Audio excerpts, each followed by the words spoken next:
Eu sei que tem bastante gente chegando, né? Vejo rostinhos novos hoje, é uma alegria. Carla, seja bem-vinda, Guilherme. Obrigada. Temos aqui a pastinha das orações, das preces. Antes da gente começar, alguém quer fazer uma prece, uma oração?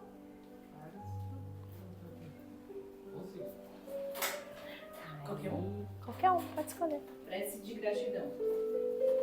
Senhor, muito obrigado pelo que me deste, pelo que me dás, pelo ar, pelo pão, pela paz. Muito obrigado pela beleza que meus olhos veem no altar da natureza.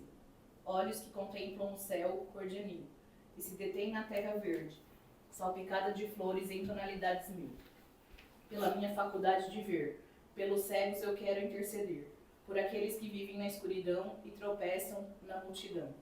Por eles eu oro e a ti imploro comiseração, pois eu sei que depois dessa lida, numa outra vida, eles enxergarão. Senhor, muito obrigado pelos ouvidos meus, ouvidos que ouvem o tamborilar da chuva no telheiro, a melodia do vento nos ramos do salgueiro, a dor e as lágrimas que escorrem no rosto do mundo inteiro.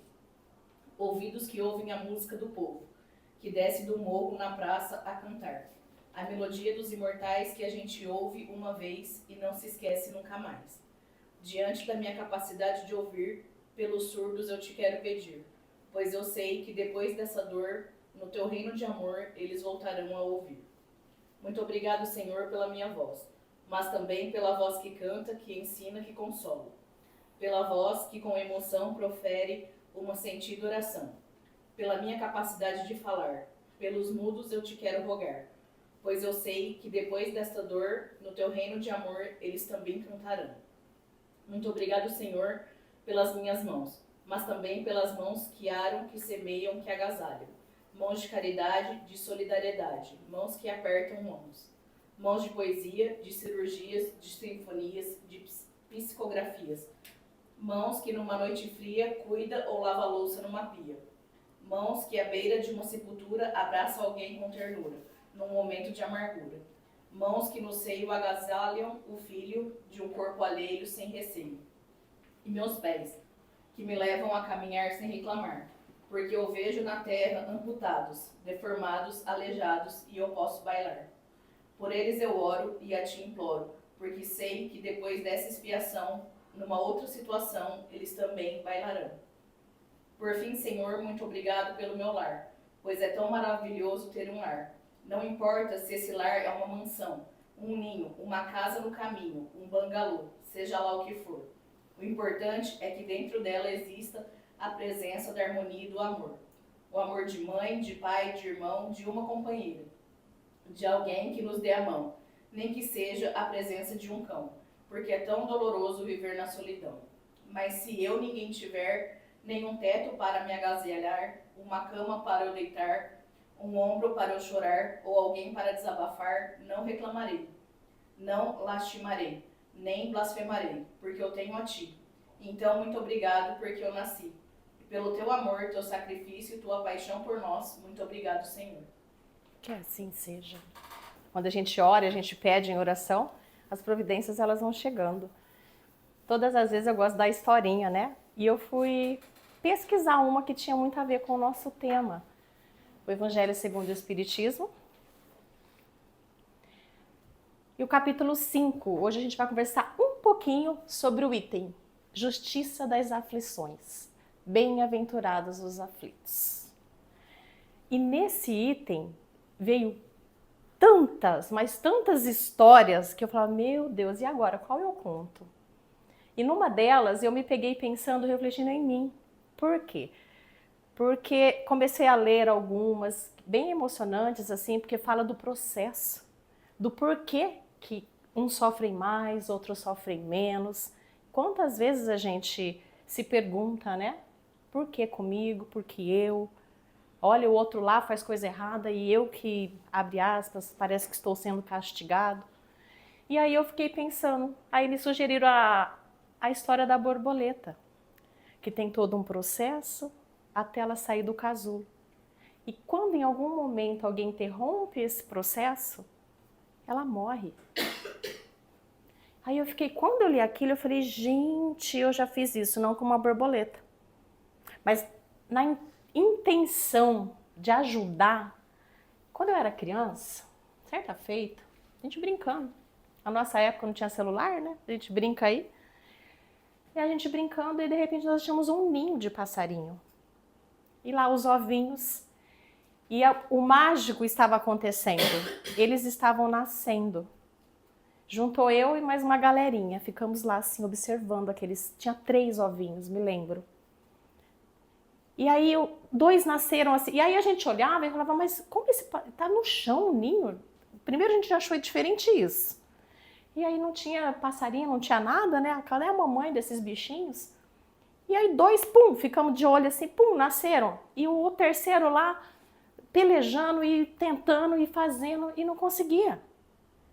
Aí eu descobri o que era ansiedade. Eu fui ter o insight disso agora, assim, sabe? Para ontem, estudando. O que eu fiz? Na maior nas boas intenções? O que vocês imaginam que eu fiz?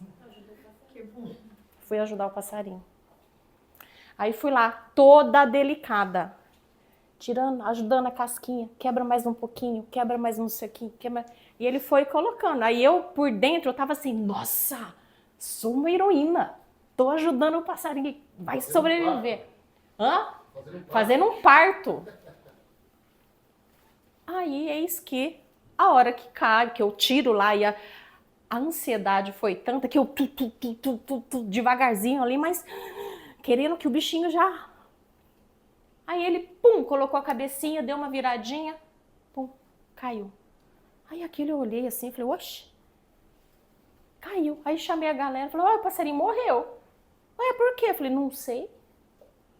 Só sei que foi assim. Não tem o personagem? Não sei, só sei que foi assim. Aí eu fiquei pensando ontem, eu falei, gente, eu não vou falar da borboleta não. Porque ontem, exatamente ontem, eu me lembrei desse episódio do passarinho de alguns anos atrás. E olha como que é a vida da gente. Às vezes é assim. Acontece coisas hoje e a gente só vai entender, ó, 1000 anos-luz depois. Acontece coisas com a gente nesta vida que a gente muitas vezes entende? Não.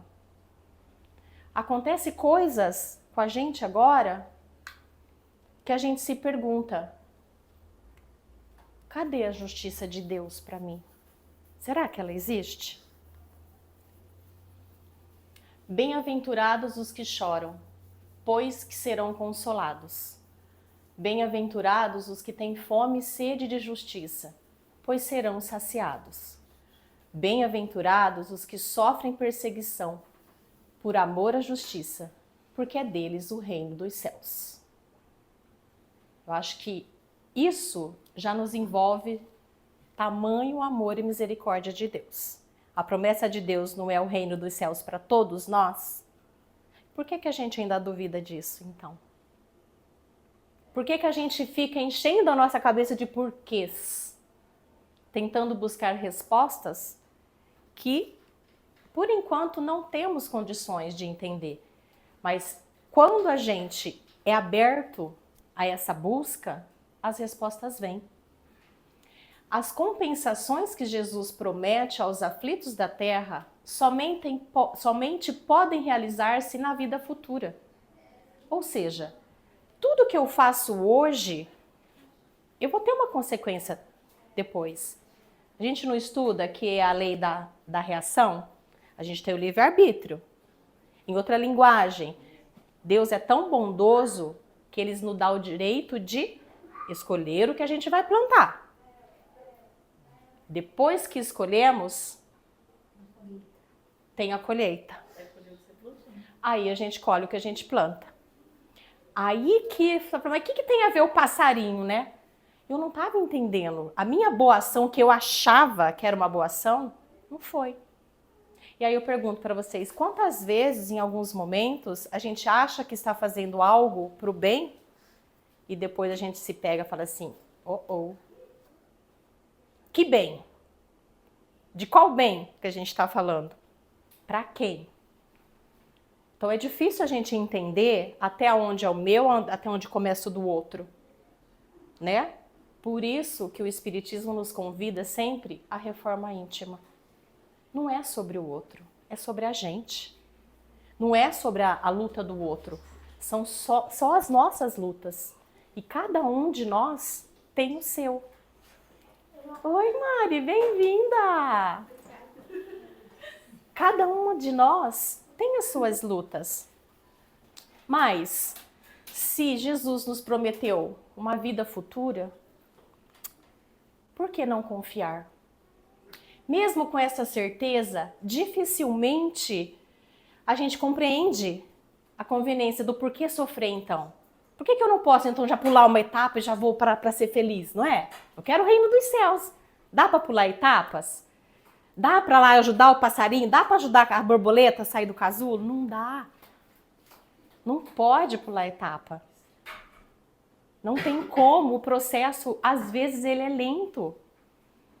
Mas então, por que uns? Aí a gente, por mais certeza que a gente tem de que Deus é justo, de que algo bom vai acontecer, que Ele nos prometeu isso, então por que uns sofrem mais que outros? Por que a gente vê alguns na miséria, outros em tanta riqueza? Por que a gente vê uns em que as famílias, pais, muita discórdia com filhos, uns sofrendo, crianças que nascem e já desencarnam? Por que então tudo isso? Da onde vem tudo isso? E o que a gente busca? Por que a gente questiona tanto? Se Deus é justo e soberano. A fé no futuro pode consolar e proporcionar paciência, mas ela não explica essas desigualdades que parecem desmentir a justiça de Deus. É sobre isso. Por mais fé que a gente tem, olha, gente, num sábado, sabadão, nós escolhemos estar aqui, reunidos, para ouvir um pouquinho sobre o Evangelho, saber das promessas de Jesus para a gente. São as nossas escolhas.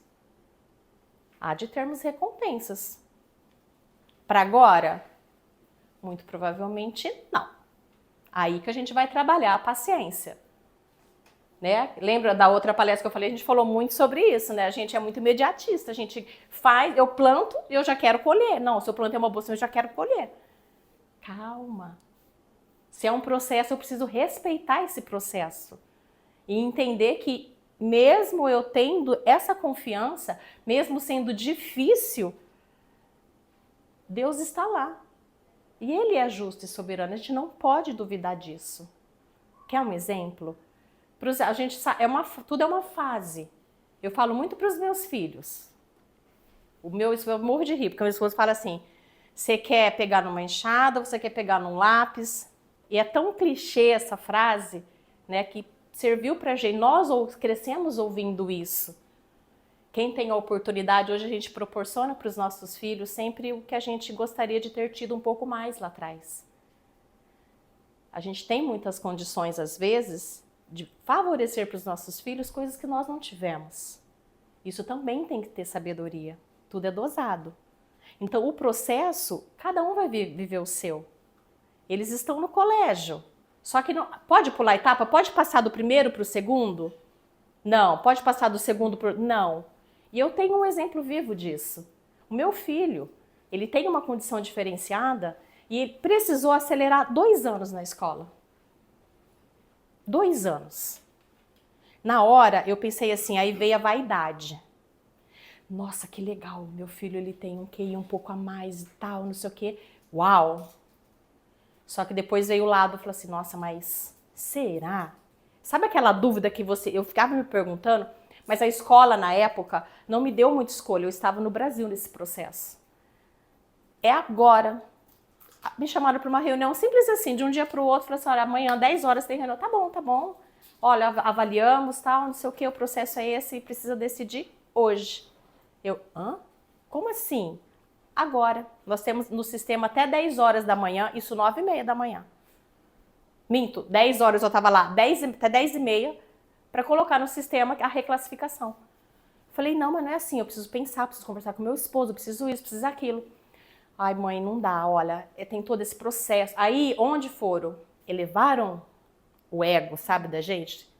Aquela coisa que deixa a gente bem animada, assim, para fazer as coisas. Nossa, tô no caminho certo. Reclassificou. Aí começou as consequências. Emocional não acompanha. As habilidades de QI a gente entende que elas não são a principal. Por quê? Ele vive em comunidade, nós estamos aqui numa comunidade, a gente vive em sociedade.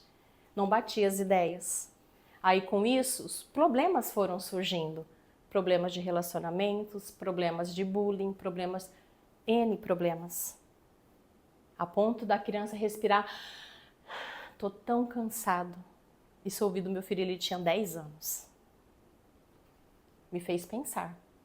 É um processo. Então, o que nos leva a evoluir são os meios que a gente tem no caminho. Esses meios, Deus é bom e justo, Ele dá para todos. Todos nós reencarnamos no mesmo ponto de partida. O básico é, já vimos com toda a sabedoria que temos. Daqui para frente, novas sementes nós vamos plantar. Nós vamos escolher para plantar. É assim que caminha. E esse processo, ele não pode ser visto como punição, porque tem muita gente que culpa a Deus pelos problemas. Muitas pessoas buscam Deus de determinadas formas, que eu tô num lugar, falou o que eu quero, eu fico. Falou algo diferente? Não, esse lugar não serve para mim, eu vou lá pro outro. Tá falando o que eu quero? Eu fico. Não, não tá falando mais, não tá em sentido? Eu vou para outro. Para. Tem hora que a gente precisa simplesmente só parar. A primeira frase, o silêncio é uma prece, ó. Respira. Entenda o processo. Quando a gente começou a entender o processo, desaceleramos. Voltou-se atrás.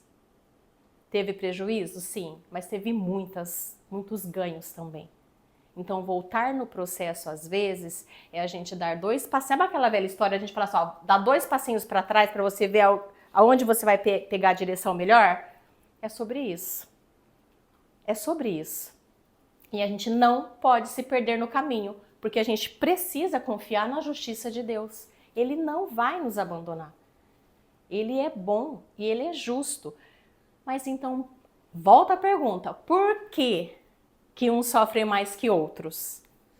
Por que há tantas desigualdades? Entretanto, desde que se admita a existência de Deus, ninguém o pode conceber sem o infinito das perfeições. Ele necessariamente tem todo o poder, toda a justiça, toda a bondade, senão não seria Deus. Então, em relação a isso, precisamos pensar, se ele realmente é bom e justo, ele não pode ser parcial.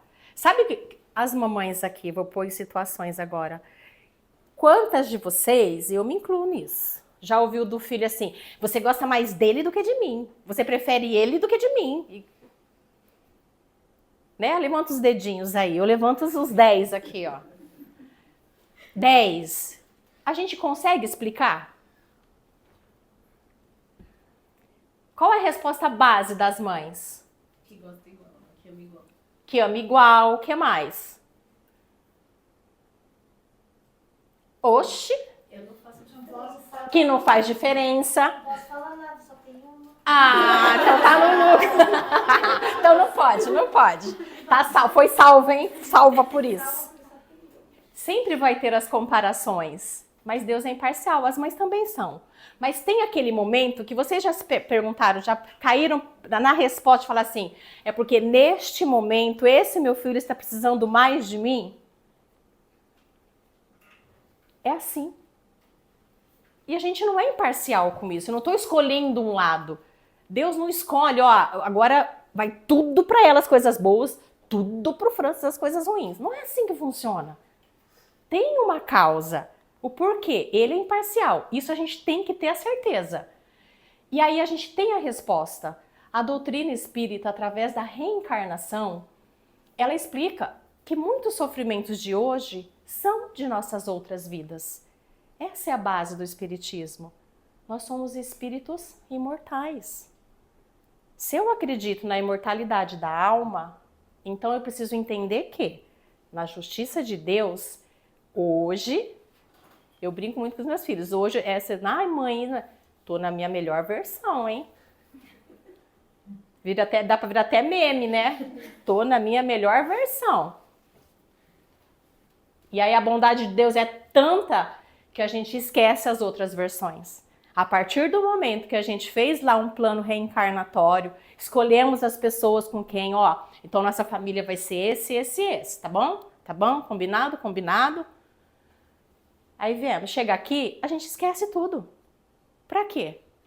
Pra eu justamente não lembrar das coisas que eu não fiz, que não foram legais, porque se não já pensou eu lembrar e olhar pra mim e falar assim, naquela vida você me matou.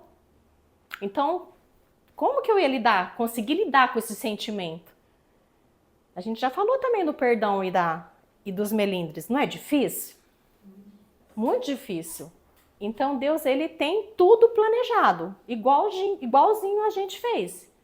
Ele deixou a gente escolher todas as nossas provas. Ele nos permitiu escolhermos aonde vai. Eu adoro, gente, eu sigo uns memes espírita no Instagram que eu me divirto. Essa semana eu vi um que eu não aguentei, que eu até repostei. Eu quero minha evolução espiritual, vai jogando pro lado de cá, ou eu quero mandar todo mundo pros umbral, ou eu vou jogando pro lado de lá. Tem hora que a gente é assim, gente, porque é difícil. A gente tá num mundo de provas e expiações. O tempo inteiro parece que cai um ser na minha frente que é para me santificar. Que eu preciso entender que eu não posso matar o coleguinha. Senão eu vou perder tudo que eu já conquistei. Porque a reencarnação tá aqui, ó. A gente é muito imediatista. Se eu pensar só para essa vida, beleza, eu tenho 49 anos, jovem. Eu fico assim, às vezes, se eu viver mais 50, eu já tô no lucro. Mas a gente faz planos. Alguém já fez planos aqui, daqui 100 anos? É difícil pra gente, né? Acreditar numa vida futura. Como é que é uma vida daqui 100 anos? A Maíse Braga, não sei se você já conhece a palestrante, eu adoro as palestras delas. E ela fala que quando ela desencarnar, que ela vai ficar na erraticidade. O que é a erraticidade? Aquele período onde o espírito vai se preparar para depois reencarnar. Ela falou que ela quer ficar 800 anos debaixo de uma mangueira. Que ela já visualizou uma mangueira, ela vai lá, debaixo de uma mangueira ela vai ficar. Gente, eu acho o máximo. Que vai falar assim, vai reencarnar. Não. 800 anos aqui descansando agora. Aí eu fiquei, nossa, onde será que eu quero ficar? Né? Aí às vezes a gente já, quando assiste o filme do Nosso Lar, que é muito bonito, lê o livro, fala, eu quero o Nosso Lar.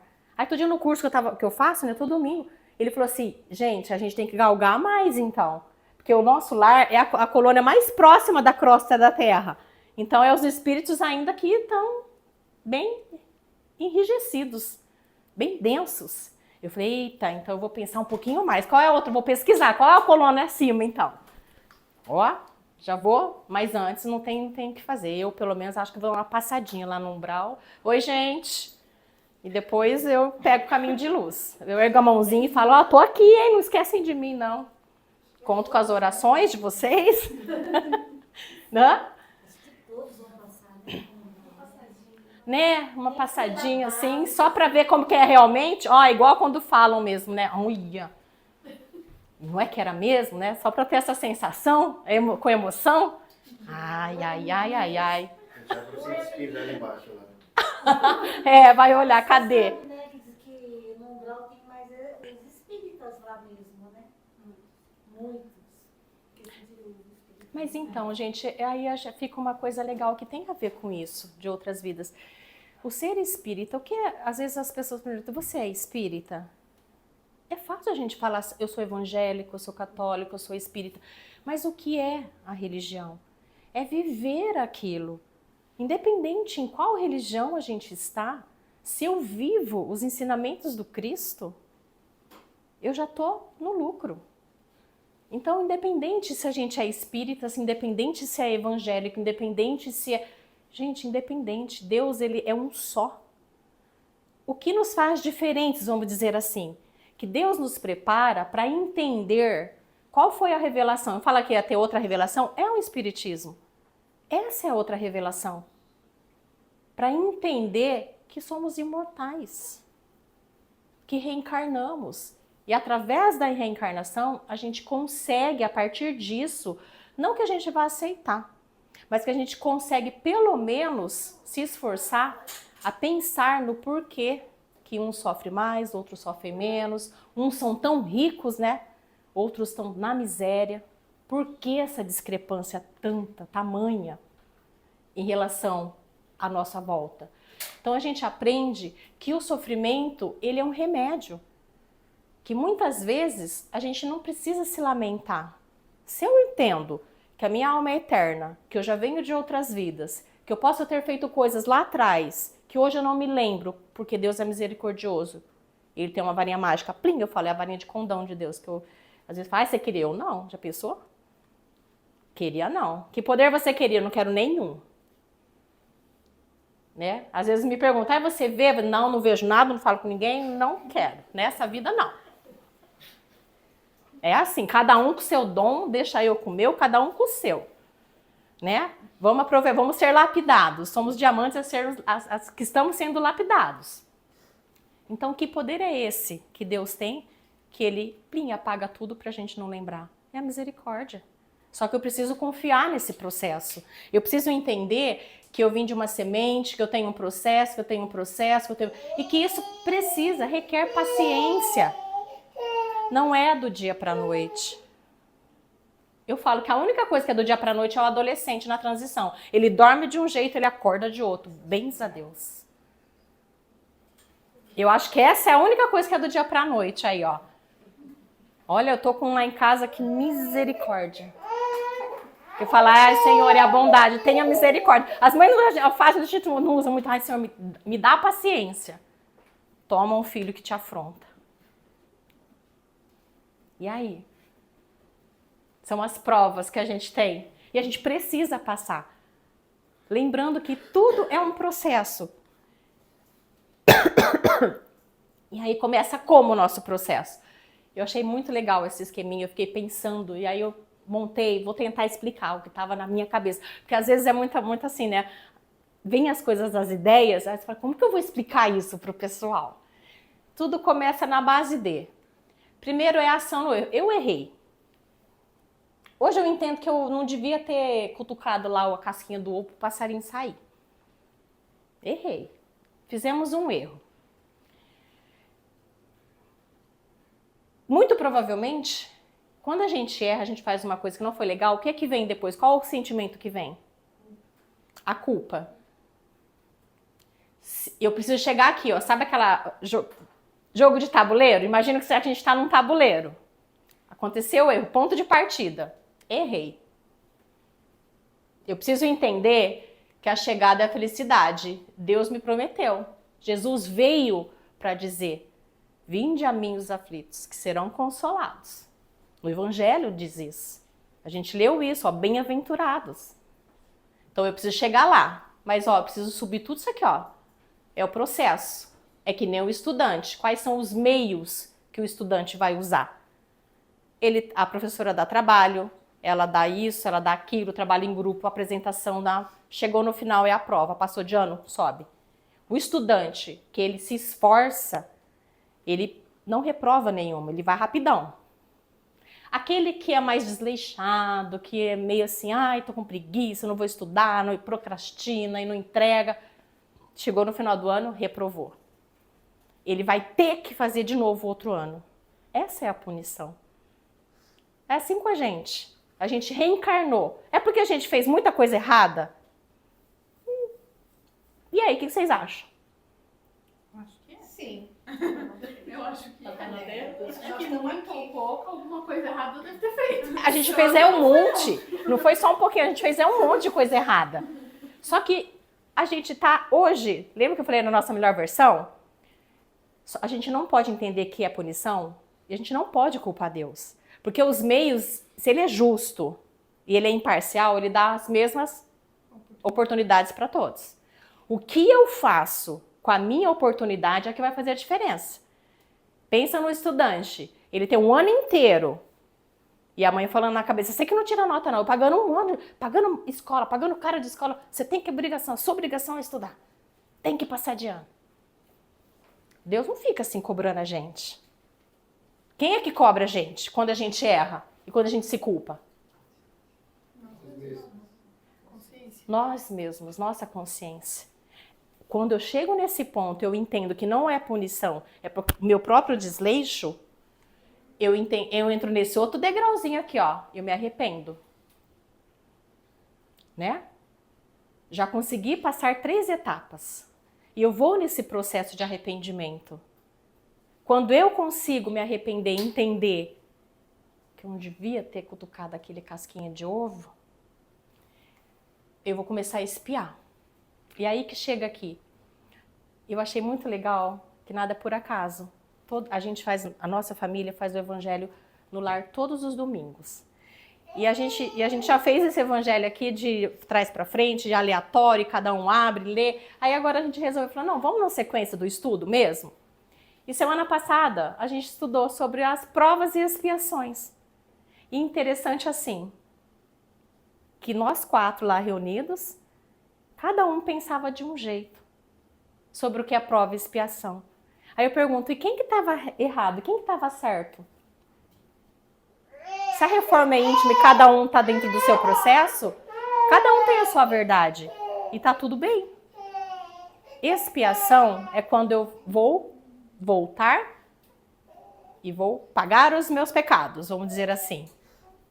Vou cumprir, então, as minhas obrigações certinho. Para quê? Eu fiz as coisinhas que não foram legais lá na outra vida, reencarnei nessa, prometi que eu vou ser bonzinha, não vou matar ninguém nessa vida. Tô com 49 anos, não matei. Graças a Deus. Mas, de repente, aparece um ser na minha frente, lá no trabalho, que, olha, que faz a gente, respirar, sair, tomar uma água, porque você não pode perder o réu primário. Não tem esse outro verbo? Não posso perder meu réu primário. Não posso. Não posso. Então aí eu entro, aí eu assim, o que é isso? O que significa aquela pessoa? Até agora eu tô boazinha. Aí aparece aquela prova. Então vamos ver se você aprendeu mesmo, minha filha. Na escola, qual que é tem os bimestres, né? Ensina. Chegar no final do bimestre, o que acontece para saber se o estudante realmente se esforçou, se ele merece, que é por merecimento, passar para o próximo? A professora não dá a prova? As nossas provas, mas vocês acham que Deus vai falar assim, agora senta aí na carteira que vamos lá, 1 mais 1, 2 mais 2. Não são essas provas que a gente está falando. Isso são os meios que a gente vai fazer para conseguir chegar no nosso no mérito. Vem as provas. Aí, olha, acho que eu passei. Consegui.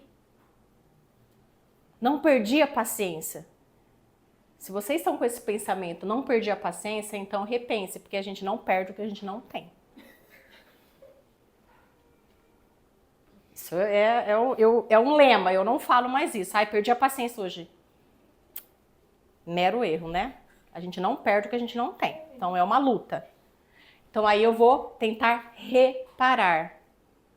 Às vezes, aquela pessoa, eu preciso olhar para ela e falar assim, minha irmã, segue seu caminho. Aí entra muito no que a gente viu sobre o perdão, sobre o ressentimento, sobre a mágoa. Porque muitas vezes a reparação, ela está. O que eu vou fazer agora? O que eu faço com tudo isso agora? Eu tive a oportunidade. O que eu faço com ela agora? Para que caminho eu vou? Então eu escolho, neste momento, em cada situação, a gente vai pensar. Como que eu reparo esse meu dano? Uma vez eu escutei, e se eu não me engano foi até a Paty ali, ó. Vou colocar ela. Sabe quando roubam a gente? Que fala, nossa, roubaram, entraram uma vez. Eu acho que eu tava contando pra ela. Não sei se você lembra, Paty. Eu contando pra ela, nossa, entraram logo que eu casei, a gente ia com a casa bonitinha e tal. E como é providência, né? Eu ia de um trabalho pro outro direto, meu esposo não vinha almoçar em casa. E naquele dia, os dois, Sabe aquele pensamento, nossa, vou passar em casa do nada. Do nada é do nada. Fui para casa, ele estava chegando os dois juntos. A gente se deparou com o quê? Com um menino de 16 anos roubando a nossa casa. Quando ele ouviu a gente chegar, literalmente, chegamos juntos. Aí olhou um para a cara do outro e falou, oh, você aqui, depois a gente resolve isso. Que aí começou o movimento. E aí o menino fugiu, depois a polícia pegou, enfim. Aí a Paty falou assim, quando roubam a gente, né? Pensa assim, ó, só tô devolvendo. Só tô devolvendo. Eu aprendi, aquilo me marcou de um tanto, que quando acontece coisas assim, ou acontece que eu perco, eu respiro, porque a gente é muito preso a bens materiais. Isso é difícil. Porque quando a gente se liberta de que quando a gente desencarnar, não vou levar nada, além dos meus próprios pensamentos, das minhas próprias emoções, a gente consegue ficar um pouco melhor. Aí hoje eu consigo pensar assim, nossa, só tô devolvendo. Talvez em outra vida eu roubei muito de outra pessoa. Então eu só tô devolvendo. E não fico remoendo aqui, nossa, que não sei o quê. Porque naquele dia, gente, e por anos, eu vou ser sincera, por anos eu remoí um negócio, porque naquele dia, naquele exclusivo dia, foi o único dia que eu tirei o meu anel de formatura. A minha mãe me deu com tanto sacrifício, e eu não tirava ele do dedo. E aquele dia eu não sei, deixei ele lá em cima. A primeira coisa que eu pensei, eu falei assim, meu anel. Já não tenho mais anel. Então aí pra mim foi muito difícil eu me desapegar, e a palavra é essa, me desapegar daquele anel de formatura.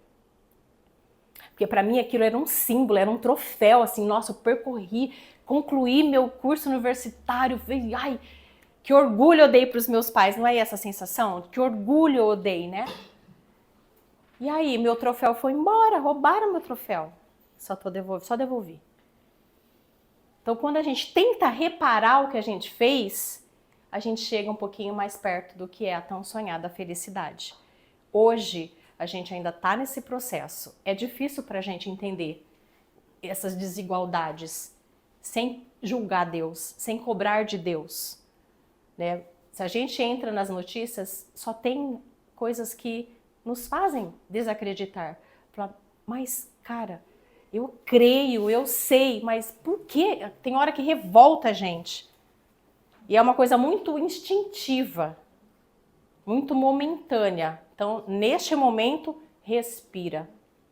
Para não deixar a vibração cair, para não se deixar influenciar por aqueles coleguinhas que não nos querem bem. Porque aí a gente consegue seguir em frente. Eu tenho uma pergunta. E quando o ser humano quer roubar a nossa alegria? O que nós fazemos? A gente devolve a alegria? Porque, Em que sentido? Não entendi, desculpe. Por exemplo, no meu trabalho. Eu gosto muito, muito do meu trabalho. E normalmente eu saio de casa feliz porque eu tô indo trabalhar. Só que aí tem aquela chefe que quer ver o triste, quer ver o rígido. É a pessoa que vai te santificar. Ah, meu Deus. Sabe a prova, ó? É a prova, ó. Você tá espiando. Minha certificar aí também. Tá pedindo demais. Porque aí ela quer ver a gente duro, sabe? Rígido, triste, robozinho. Aí você fala assim, eu só tô devolvendo alegria, tá faltando alegria na vida dela e eu fico sem. Não, você pensa assim, então, ó, por exemplo, que tem lugares que eles sugam a nossa energia só da gente chegar. Tem lugares que a gente sente isso.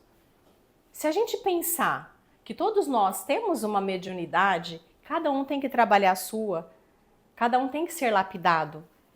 Se a gente é um pouco... E todos nós sentimos. Isso não é porque eu sou espírita ou não. A minha mãe é super católica.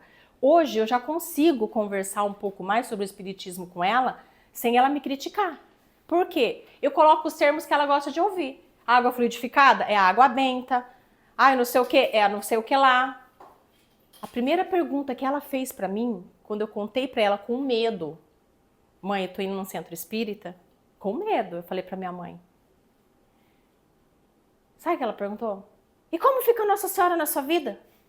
Eu falei, uai, que pergunta estranha. Eu falei, uai, mãe, mas ela fica no lugar que ela sempre teve, a mãe de Jesus. E fui contar um pouquinho da história de Maria para ela, falei lá do resgate do umbral, falei, em outra oportunidade eu vi ela contando essa história. Então, para as pessoas, a gente não vai dar...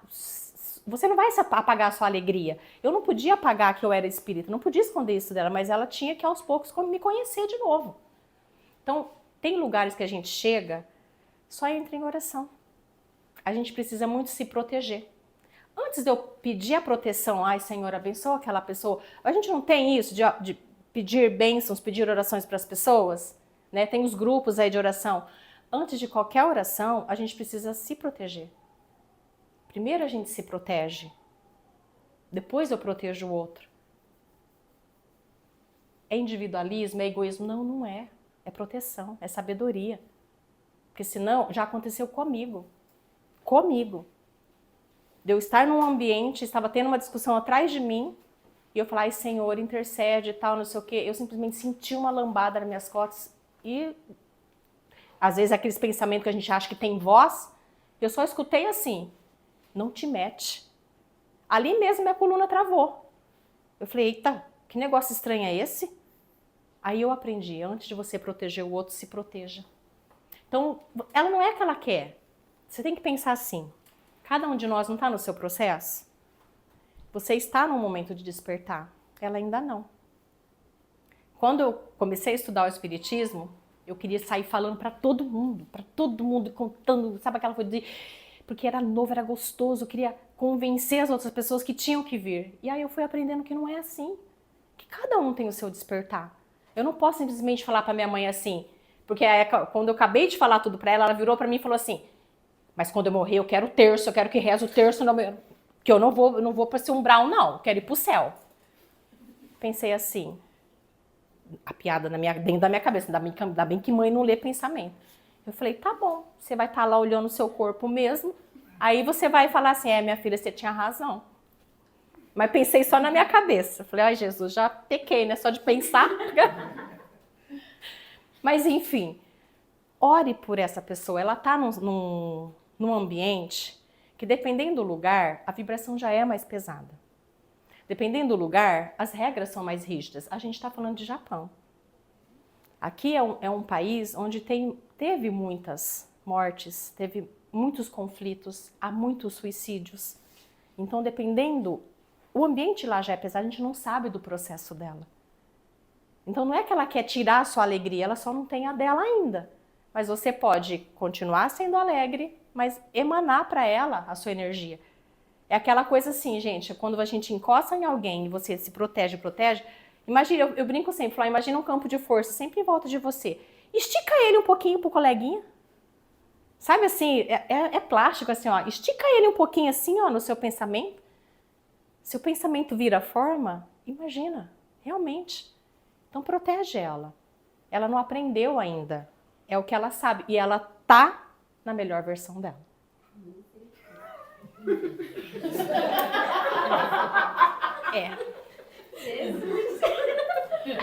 Misericórdia, essa é boa. Então a gente precisa entender que o processo é de cada um. A gente está falando da justiça das aflições. A gente não sabe o que ela está passando. Às vezes só quer descontar em alguém. A psicologia ensina que a gente desconta em quem a gente ama. Ou seja, então pode ser que ela te ame. Do jeito dela. Entende? É isso. É amor. Deus é amor.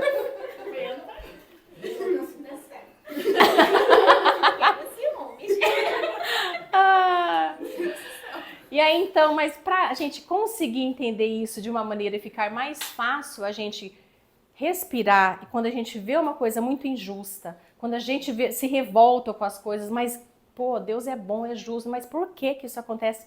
Eu tenho que lembrar só de uma coisa: a alma é eterna. Nós somos seres eternos. Então, provavelmente as causas são de outras vidas, não são dessas. Essas eu vim para espiar aquilo que eu fiz de errado. Mas mesmo aqui, eu posso ter provas que vão falar assim, agora então vamos ver se você realmente aprendeu. Essa é a sequência. Ela pode também orar para a chefe dela. É orar. É oração. É Aqui, ó, o que fazer? O que a gente pode fazer? Prece. É a mesma coisa de oração. Faça uma oração. Proteja. a si, proteja o colega. Sabe aquela coisa quando a gente acorda? É por isso que é importante. Então, as duas orações mais importantes é a da manhã e a da noite. A da manhã e a da noite. Eu, dependendo do dia, é o dia inteiro rezando. Meu Deus do céu, dá-me paciência. Porque, dá-me paciência, Senhor Jesus. Senão eu vou sai pra lá, chegar pra lá na pessoa e não vai... Perco todo um processo aí. Já pensou, imagina aquela escadinha que a gente tava vendo lá, eu tô lá no topo. Volte a casa... Não tem no jogo do dado, do tabuleiro, não tem os jogos. A gente gostava, eu gosto muito daquele jogo da vida, eu amo. Aí volte para casa, não sei, você não pagou o boleto lá, não sei o quê. Volte 3 casas. Volte do início. E aí no nosso, aonde é o volte do início? Vou desencarnar, vou voltar do início. Do ponto de onde parei. Aí depois é comigo de novo. A escala e de novo, e de novo, e de novo. É pra sempre? Aí uma pergunta que eu faço pra vocês. Vocês acham que a gente fica reencarnando para sempre? O que é o pra sempre? Tem o pra sempre terrestre e tem o pra sempre espiritual, né? Porque tem gente aí reencarnando desde Jesus Cristo tá aqui ainda. Coitado. Ou antes.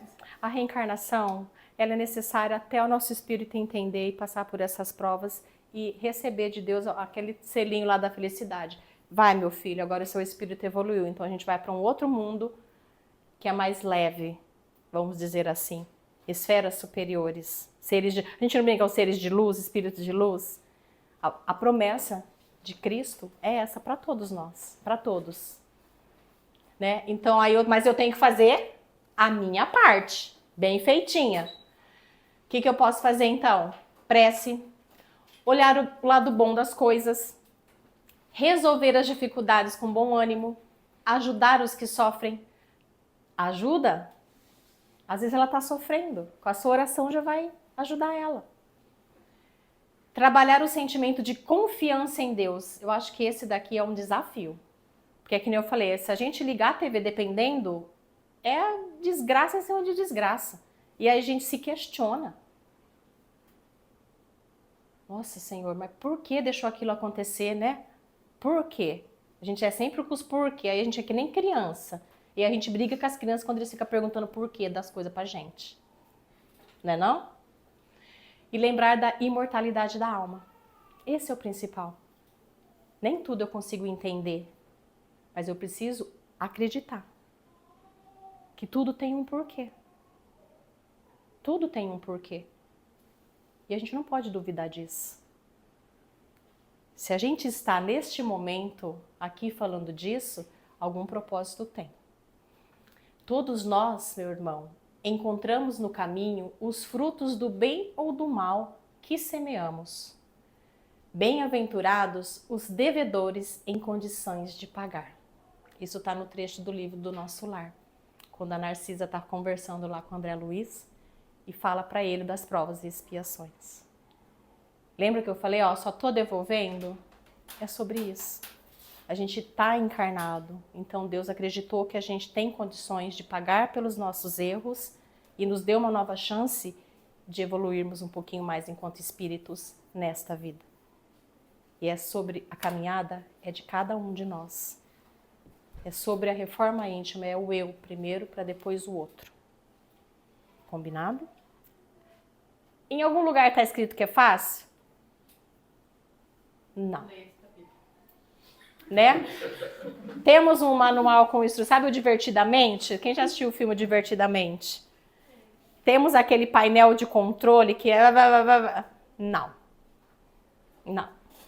Que nem mãe, né? Quando a gente tem o primeiro filho, cadê o manual? Pelo amor de Deus, não tem manual.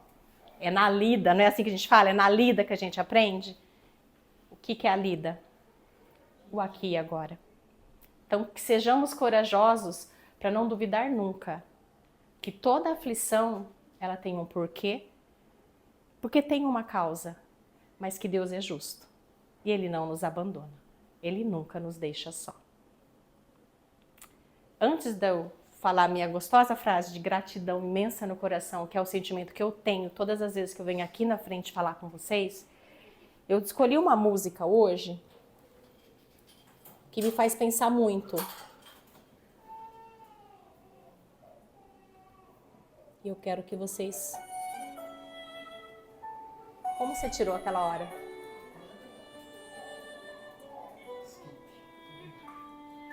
Eu escolhi ser como um girassol, não porque a vida é sempre clara, mas porque aprendi a me orientar pela luz que a minha alma guarda.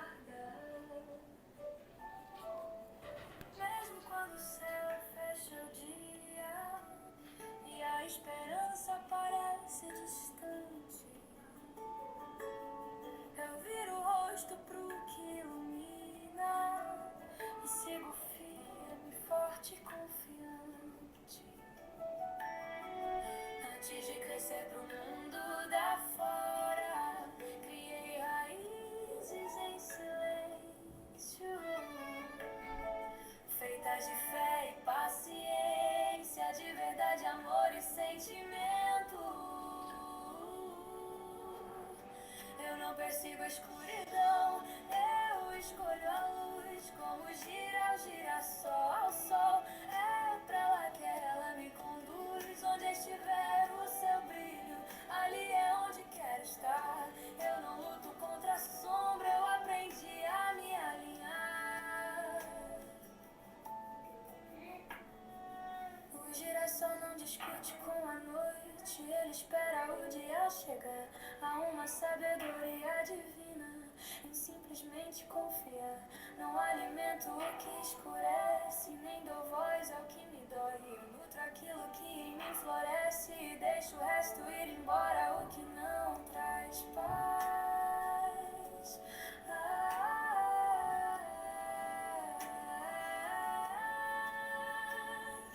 Mesmo quando o sol não vejo, eu escolho acreditar no seu brilho. Porque a luz nunca se perde, é só saber esperar. E eu confio. Eu não persigo a escuridão, eu escolho andar na luz. Como girassol ao sol, ao sol. É pra lá que ela me conduz. Onde estiver o seu brilho, ali estará o meu olhar. Eu não luto contra a sombra, eu aprendi a me alinhar. Crescer não é ter pressa, é constância no caminhar. É seguir em direção ao sol, dia após dia, sem desanimar. Até que a alma floresça no tempo que precisar. Sem provar nada ao mundo, só sendo o que nasceu pra ser. Onde estiver a luz, ali estará meu olhar. Onde houver verdade, ali vou me enraizar. Onde estiver a luz, ali estará o meu olhar. Onde houver a verdade, ali vou me enraizar. E quando o tempo for o certo, de novo vou florescer.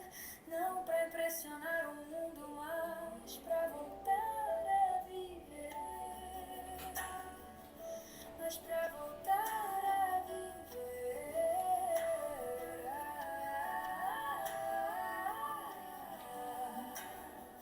Como flor voltar a viver.